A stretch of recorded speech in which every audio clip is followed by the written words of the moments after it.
சூழ்ச்சி செஞ்சவங்கள சேர்த்துக்கங்கன்னா எப்படி சேர்த்துக்குவாங்க அப்படின்னு தான் கேள்வியா. அதாவது இந்த கட்சி திரு எடப்பாடி பழனிசாமி அவர்களால் துவக்கப்பட்டு ஆரம்பிக்கப்பட்ட கட்சி அல்ல. இது எம்ஜிஆருடைய கட்சி. அந்த கட்சியில் எல்லோரும் இணைந்து பயணித்திருக்கிறார்கள். யார் தலைமை என்று வருகிற பொழுது பல பேர் போட்டி விடுவாங்க. இப்போ சட்டமன்ற தேர்தல் வருது, பல பேர் சீட்டு கேட்பாங்க. ஆனால் அந்த எம்எல்ஏ வேட்பாளராக தேர்ந்தெடுக்கப்பட்டவர் மற்றவங்களையெல்லாம் ஒதுக்கிடுவாரா என்ன?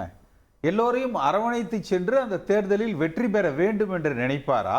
இல்லை நீங்கள் எனக்கு போட்டியாக சீட்டு கேட்டீங்க, அதனால இவரை கட்சி விட்டு நீக்கிருங்க, இவர் சூழ்ச்சி செஞ்சார், எனக்கு சீட்டு கிடைக்க விடாமல் இவர் பலகீனப்படுத்தினார், சூழ்ச்சி செஞ்சார் அப்படின்னு எடுத்துக்குவாங்களா என்ன? தமிழ்நாட்டு அரசியல் அது இல்லை. அது ஒரு சுயநலமான போக்கு. கட்சியை தனதாக்கி இல்லை, ஒரு 3 வருஷம் அவர் சொன்ன மாதிரி அதிமுக பாசிட்டிவாக இல்லாமல் நெகட்டிவாக பேசப்படுது. அதிமுக உடஞ்சிருச்சு, பிரிஞ்சிருச்சு, அங்கே 4 எம்எல்ஏ அப்படின்னு. அதற்கெல்லாம் யார் காரணம்? அந்த இழப்புகளுக்கு யார் காரணம்னு இருக்குல்ல? இல்லை, இரட்டை தலைமை என்று ஏற்றுக்கொண்டது யார்? எடப்பாடி பழனிசாமி. அந்த ஒற்றை தலைமை என்று மாற்றுகிற பொழுது கருத்து வேறுபாடுகள் வருவது இயற்கை.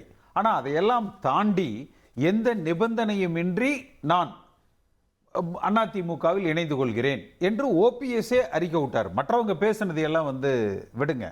இப்ப இது மாதிரி நாவலர் கலைஞர் காலத்துல நடக்கலையா? புரட்சி தலைவர் எம்ஜிஆர் காலத்துல SDS நடக்கலையா? அம்மா காலத்துல ஆர்.எம். வீரப்பன், காளிமுத்து நடக்கலையா? அப்ப அவர்களெல்லாம் என்ன அணுகுமுறையை கையாண்டார்கள்? எல்லோரையும் அரவணைத்து ஒருங்கிணைத்து நாவலர் கலைஞரோடு போட்டி போட்டார். எம்ஜிஆர் மீது SDS ஊழல் புகாரை கொண்டு போய் கொடுத்தார். திருப்பி அந்த SDS கட்சியில இணைத்து கொண்டார். ஆர்.எம். வீரப்பன் அவரை அம்மா அழைத்து, அவர் கூட கேட்கல, அழைத்து இந்த இயக்கத்தில் அவரை இணைத்து கொண்டார். அப்ப அதுதான் ஒரு அரசியல் நாகரீகம், பண்பாடு, ஒரு அரசியல் தலைவருக்கான அணுகுமுறை. இது தனிப்பட்ட சொத்து எடப்பாடி பழனிசாமி இது அல்ல. அப்ப எல்லோரையும் அரவணைத்து ஏன் அவங்கள அதை செஞ்சாங்க? நோக்கம் ஆளுகிற திமுக அரசாங்கத்தை வீழ்த்த வேண்டும் என்பதுதானே ஒழிய திரு எடப்பாடி பழனிசாமி அவர்களது நோக்கம் ஓபிஎஸ் வீழ்த்தணும். ஒரே கல்லுல பல மாங்காய் அடிக்கிறதுக்கு அவர் நினைக்கிறார். இல்ல சார், அதிமுக நான் தான் இடத்துல ஓபிஎஸ் அவர் வீழ்த்திரலையா? இன்னும் இல்ல, அவர் கிட்டத்தட்ட நான் தான் எந்த நிபந்தனையும் இன்றி இணைகிறேன்னு சொல்ற வீழ்ந்துட்டாரு. அப்ப ஒருவேளை எடப்பாடி பழனிசாமியே அண்ணே வாங்கண்ணே பேசுவோம் அப்படின்னு சொல்லிட்டானே, நான் சேர்த்துக்கிறேன்னே, நீங்க அந்த கேஸ் எல்லாம் வேண்டாம், அதை வித்ரா பண்ணிடுங்க, நம்ம சேர்ந்து பண்ணிடுவோம் அப்படின்னா இந்த பிரச்சனை சுலபமா கூட முடிஞ்சிரும். இல்ல, நீங்க கேஸ் போட்டீங்கன்னா யார் போடாம இருப்பாங்க? அதிமுக ஓபிஎஸ் உள்ளிட்டவங்களுக்கான அகாமடேஷன் இதெல்லாம் பிரதமருடைய வருகை தீர்மானிக்குவா? பிரதமர் வருவது என்பது முக்கியமான 2 நிகழ்ச்சிகளுக்கு வருகிறார். நாளை இரவு 8 மணிக்கு அவர் தூத்துக்குடியில் அந்த விரிவாக்கம் செய்யப்பட்ட விமான நிலையத்தை திறந்து வைத்துவிட்டு ரயில்வே கட்டமைப்புகள் பணிக்காக 1050 கோடி ரூபாய் அதுக்கும் இனாக்குரல் செய்துவிட்டு F-17 விமானத்தில் அவர் நைட்டு திருச்சி திருச்சி ஏர்போர்ட்டில் பக்கத்தில் ஸ்டே பண்ணுறாரு, கெஸ்ட் ஹவுஸில் ஸ்டே பண்ணிவிட்டு நாளைக்கு மறுநாள் கங்கை கொண்ட சோழபுரம் போகிறாரு. அதில் ராஜேந்திர சோழனுடைய அந்த நிகழ்ச்சியில் கலந்து கொண்டு இருக்காரு. ஆமாம், அந்த இடையில் நாளைக்கு நைட்டு திருச்சியில் ஸ்டே பண்ணும் பொழுது அதிகாரப்பூர்வமாக 2 பேரையும் சந்திக்க போகிறதாக தகவல் ஒன்றும் வெளியாகவில்லை. ஆனால் அநேகமாக 2 பேரையும் சந்திப்பார் என்று தான் தோன்றுகிறது. சில வட்டாரங்கள் சொல்கிற தகவல் படி 2 பேரையும் சந்திக்கிற வேலைகள் நடக்கும். சந்தித்து ஏன்னா பொறுப்பு இருக்கிறது, சந்திக்கிறதுக்கு 3வது ஆள் மாதிரி ஒன்றும் கிடையாது. ஏன்னா இந்த கட்சி 2வது அது மெயின்டைன் ஆனதுக்கு காரணம் பிஜேபி. அந்த அம்மா இறந்த பிறகு, ஜெயலலிதா அவர்கள் இறந்த பிறகு அந்த கட்சி திரும்ப செயல்பட்டதற்கு, திரு எடப்பாடி பழனிசாமி அவர்கள் ஆட்சியில் இருந்ததற்கு பின்னால் அவங்களுக்குள்ள மனக்கசப்பு வரும்போது அப்போவே அந்த 2 பேரையும் சேர்த்து வச்சது. இதெல்லாம் இந்த உத்தரவாதங்கள்லாம் கொடுத்துருப்பாங்க. ஓபிஎஸ்க்கும் கொடுத்துருப்பாங்க, எடப்பாடியும் கொடுத்துருப்பாங்க. ஆனால் இப்போ ஓபிஎஸ் அதை எனக்கு தெரிய அவர் அதில் எதுவும் மீறின மாதிரி தெரியல. பதவி முடிஞ்ச உடனே, அந்த ஆட்சி காலம் முடிந்த உடனே அவர் கட்டங்கட்டி நீக்கப்பட்டு விட்டார். அவர் ஒரு நிராயுத பாணி ஆகிவிட்டார். அவருக்கு எந்த இதுவும் இல்லாமல் போயிட்டது. எல்லா இடத்துலையும் அவருடைய செல்வாக்கை பயன்படுத்தி திரு எடப்பாடி பழனிசாமி அவர்கள் கேஸு மற்ற விவகாரங்கள் எல்லாம் வின் பண்ணிட்டு வந்துட்டார். இப்போ நம்முடைய சகோதரர் பழனிசாமி கேசிபி அவர்கள் சொன்னது போல் எம்ஜிஆர் 80ல் எம்ஜிஆர் தான் கட்சி, எம்ஜிஆர் தான் கட்சி, வேறு எல்லாம் அப்பாற்பட்டது. அந்த மாமனிதர் ஆரம்பித்த அவர் கட்சியில் இவ்வளோ பிரச்சனையை ஒரு குறிப்பிட்ட ஓரளவுக்கு மேலே போன உடனே, தலைக்கு மேலே போன உடனே அவரே நான் பதவி விலகிறேன், நீங்கள் நடத்துங்க கட்சியை சொன்னது உண்டா இல்லையான்னு கேளுங்க. நான் விலகிறேன், நீங்கள் நடத்துங்க கட்சின்னு சொன்ன உடனே எல்லோரும் காலில் விழுந்துட்டாங்க. அது கட்சின்னு வந்ததுக்கப்புறம் அது பொதுமக்கள் சம்மந்தப்பட்டது. பல தொண்டர்கள் உணர்வுகள் எல்லா தரப்புலேயும் இருந்து அவங்களுடைய எண்ணங்கள் அவங்கள கொண்டு அதில் அடகு வச்சிடுறாங்க. கட்சியின் உடனே தன்னை கொண்டு அதில் அடமானம் வச்சிடுறாங்க. பொது விஷயம் தன்னுடைய பிழைப்பு வாழ்க்கை இதெல்லாம் அப்பாற்பட்ட விஷயமாக அவர்கள் அதில் கொண்டு தன்னை கொண்டு அதில் ஒப்படைத்திடுறார்கள். அப்போ அப்பேற்பட்ட தொண்டர்கள் மத்தியில் இருக்கக்கூடிய ஒரு கட்சி, அப்படி தொண்டர்கள்லாம் அப்படி இருந்தால் மட்டும்தான் அந்த கட்சி சைன் பண்ண முடியும்.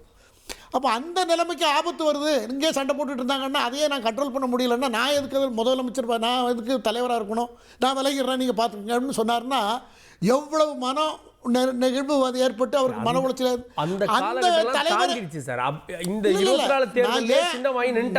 எதற்காக அதை சொல்லுகிறேன் என்று சொன்னால், தலைவராக இருக்கிறவர் கல்லூரி மங்கனை போல இருக்க முடியாது. ஒரு தலைவருக்கு கல்லூரி மங்கன் கேரக்டர் இருக்கக்கூடாது சார். அந்த விமர்சனம் சரியா இருக்காது. நான் அவரை சொல்லலை, நான் பொதுவாக ஒரு கேரக்டர் வந்து பிடிச்ச இப்படி இருக்கிற மனசோடலாம் இருக்கவே முடியாது, இருக்கக்கூடாது. உலகம் பூரா அது நடந்ததில்லை. கடந்த 1000 வருஷம் ஹிஸ்ட்ரி நான் ஒரு வரலாற்றாளருங்கிற முறையில் சொல்கிறேன். பெரிய பெரிய போராட்டங்கள்லாம் நடந்திருக்கு, பெரிய பெரிய என்னென்னவோ நடந்திருக்கு. ஆனால் இவ்வளவு இறுக்கமான மனசோட யாரையும் பார்த்ததில்லை. இப்போ இன்னைக்கு நடைமுறை வாழ்க்கையில் அமெரிக்க அதிபர் ட்ரம்பை பாருங்கள், காலையில் ஒன்று மத்தியானம் ஒன்று, காலையில் இந்தியாவுக்கு எதிராக பேசுவார், சாயங்காலம் இந்தியாவை ஆதரித்து பேசுவார். அந்த மாதிரியும் பேச இல்லை, அந்த நான் அவ்வளோ தூரம் நோக்கம் என்னன்னா தங்க விலை ஏறிடும், திரும்ப நோக்கம் என்னன்னா தலைவருங்கிற இறுக்கத்தில் இல்லாமல் அவருக்கு என்ன தோன்றதை பேசிட்டு இருக்காரு. பொது விஷயத்தில் இப்படி தான் இருக்கு. அமெரிக்க தலைவர் கொஞ்சம் ஓப்பனாக பேசுவோம். இன்னைக்கு இபிஎஸ் வந்து ஓபிஎஸ்ஸையோ தினகரனையோ ஏற்றுக்கிறாரா இல்லையா அப்படின்ற கேள்வி வைக்கிறப்ப அவங்க என்டிஏல இருக்காங்களா அப்படின்னு கேட்குறாரு. ஆனால் உள்ளுக்குள்ளே அவருக்குள்ளன்னு ஒரு கணக்கு இருக்குல்ல. இன்றைக்கி பாஜகவோட கூட்டணி வச்சிட்டோம், இவங்க பாஜகவோட இருக்கேன்னு சொல்லிக்கிறாங்க. இவங்களை எப்படி அகாமடேட் பண்ணணும்னு அவர் யோசிச்சிருப்பார்ல. அது ரெண்டாவது வெளியில இன்னைக்கு குமார் கிட்டயோ மீடியா கிட்டயோ சொல்லுவார், சார் அன்கண்டிஷனலாக நாங்கள் சேர தயார்னு சொல்லியாச்சு. அவருக்கு என்ன தன்னை நம்பி 4 பேர் இருக்காங்க. அவங்கள 4 பேர் மட்டுமில்ல, தொண்டர்கள்லாம் இருக்காங்க. அவரை ஃபாலோ பண்ணுறவங்க கொஞ்சம் பேர் இருக்காங்க. அவங்களுக்கெல்லாம் நம்மளால் அவங்களுக்கு போயிடக்கூடாதுங்கிற வருத்தம் அவருக்கு நிறைய இருக்கிறது. அவர் அதன் அடிப்படையில் வைத்து தான் அதை ஓப்பனாக அவர் சேர்றதுக்கு அவர் தயாராகி கொண்டிருக்கிறார். அது இல்லைன்னா அவர் அப்போவே போயிருப்பார், தனியாக கட்சி ஆரம்பிச்சிருக்கலாம்.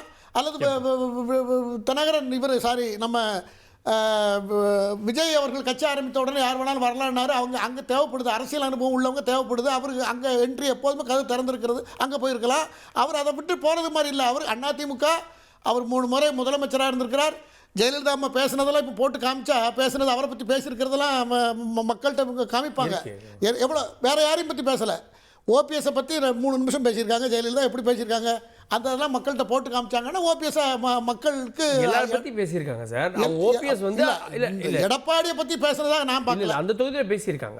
அவங்க தொகுதி பிரச்சாரத்துக்கு போகிறப்ப பேசியிருக்காங்க. அவங்க தேர்தல் பிரச்சாரத்தை போய் யூஸ் பண்ணாங்களே, நான் பார்த்ததில்ல. நீங்க இந்த பரதன்னு சொன்னது தானே சொல்ல வரீங்க?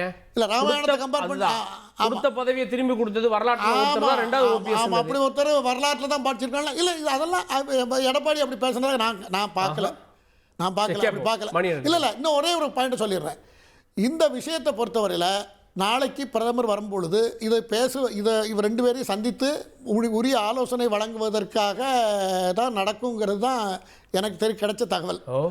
2 பேரும், ஏன்னா இவர் உட்பட எல்லாரும் இந்த கட்சியில் யாரெல்லாம் விரக்தியாக பேசிக்கிட்டு விரக்தியாக இருந்துக்கிட்டு இருக்காங்களோ அத்தனை பேரையும் ஒருங்கிணைத்து உண்மையிலேயே அதை ஒரு ஒழுங்கான ஒரு ஷெட்யூலை கொண்டு வந்து அவங்க எல்லாம் உழைச்சி, அவங்கெல்லாம் உரிமையோடு தன் கட்சி ஜெயிக்கணுங்கிறதுக்காக அந்த உழைப்பை பயன்படுத்தி தான் ஜெயிக்கணும். அப்படித்தான் ஜெயிக்க முடியும் அப்படிங்கறத நாளைக்கு வலியுறுத்துவதற்காக கூட பிரதமர் அதிமுக பிரதமர் வலியுறுத்த வாய்ப்பு இருக்கு. வாய்ப்பு நிறைய இருக்கு. கேட்போம்